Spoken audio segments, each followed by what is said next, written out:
ఇక నక్కపల్లిలోని హోంమంత్రి అనిత క్యాంపు కార్యాలయంలో సీఎం చంద్రబాబు పుట్టినరోజు వేడుకలు ఘనంగా నిర్వహించారు. 75 కిలోల కేక్ కట్ చేసి శుభాకాంక్షలు తెలియజేశారు. తనకు దైవ సమానులైనటువంటి చంద్రబాబు నుండు నూరేళ్లు ఆయురారోగ్యాలతో ఉండాలని ఈ సందర్భంగా ఆకాంక్షించారు. చంద్రబాబు అంటేనే విజనరీ లీడర్ అని కొనియాడారు.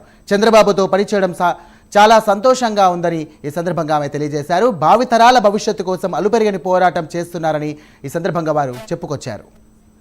ఆంధ్రప్రదేశ్ రాష్ట్రానికి ఇతనే సరైన నాయకుడు అని గుర్తింపు పొందడమే కాదు, ఈ రోజు ప్రజలందరూ మనల్ని పొందిన మహానాయకుడు, మా అందరి నాయకుడు నారా చంద్రబాబు నాయుడు గారికి 75 వసంతాలు పూర్తి చేసుకున్న సందర్భంగా ఆయనకి జన్మదిన శుభాకాంక్షలు తెలియజేసుకుంటూ, ఆయన నిజంగా చెప్పాలంటే ఒక విజ్ఞానకని.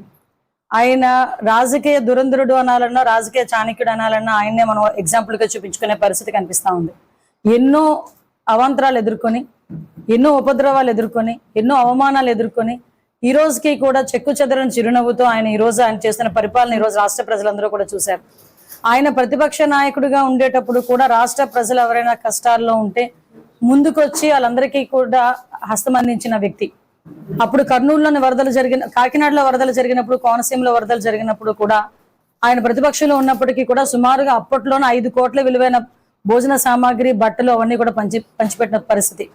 అదేవిధంగా ఉత్తరాఖండ్ లోని మన తెలుగు ప్రజలందరూ కూడా ఇబ్బందులు పడుతున్నారు, అక్కడ వాళ్ళు ఆ వరదల్లో చిక్కుకున్నారన్న సంగతి తెలిసి ఆ రోజు అధికారం లేకపోయినప్పటికీ కూడా ఆ రోజు సుమారుగా 300కు పైగా ఉన్న తెలుగు వాళ్ళందరినీ కూడా రక్షించుకోవాలనే ఉద్దేశంతో ప్రత్యేకమైన విమానం ఏర్పాటు చేసి వాళ్ళందరినీ రక్షించి ప్రత్యేక విమానం ఏర్పాటు చేసి హైదరాబాద్ వరకు తీసుకొచ్చి, హైదరాబాద్ నుంచి వైజాగ్ వాళ్ళ ఇంట్లకి తిరిగి వాహనాలు పెట్టి వాళ్ళందరినీ కూడా ఇంటికి చేర్చిన పరిస్థితి కూడా మనం అందరం గుర్తు చేసుకోవాలి.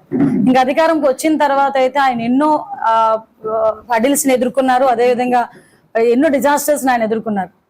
మనకు అందరికీ తెలుసు హుద్హుద్ తుఫాన్. ఆ రోజు నేను ఎమ్మెల్యేగా ఉండి ఆ రోజు కూడా నేను చూశాను. అంటే ఒక ముఖ్యమంత్రికి ఒక ఇంత పెద్ద బంగ్లా ఉండాలి, అదేమీ కాదు. నేను ఎక్కడున్నా కూడా నా అడ్మినిస్ట్రేషన్ చిన్న బస్సులోనైనా చూసుకోగలిగి నేను ప్రజలకి మంచి చేయాలనే ఉద్దేశంతో ఆ రోజు వితిన్ 10 days లో రిజిస్టర్ చేసిన పరిస్థితి. ఆయన ఏ సమయంలో ఏ నిర్ణయం తీసుకుంటారో చూసి మేము నేర్చుకునే పరిస్థితి కూడా కనిపించింది. ఇక్కడున్న చాలా మంది నాయకులకి ఆయన ఒక ఇన్స్పిరేషన్, రాబోయే తరానికి కూడా ఒక ఇన్స్పిరేషన్.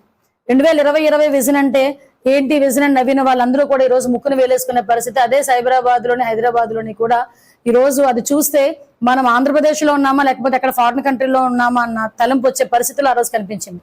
మళ్ళా ఈ రోజు 2047 విజన్ అని చెప్పి ఈ రోజు మళ్ళా మనం ముందుకు తీసుకొచ్చి ఆంధ్రప్రదేశ్ రాష్ట్రాన్ని 2047 కల్లా అగ్రగామిగా నిలబెట్టడానికి ఈ రోజు నుంచి కూడా ప్రణాళిక రచిస్తున్న వ్యక్తి. ఆంధ్రప్రదేశ్ రాష్ట్రానికి ఇతనే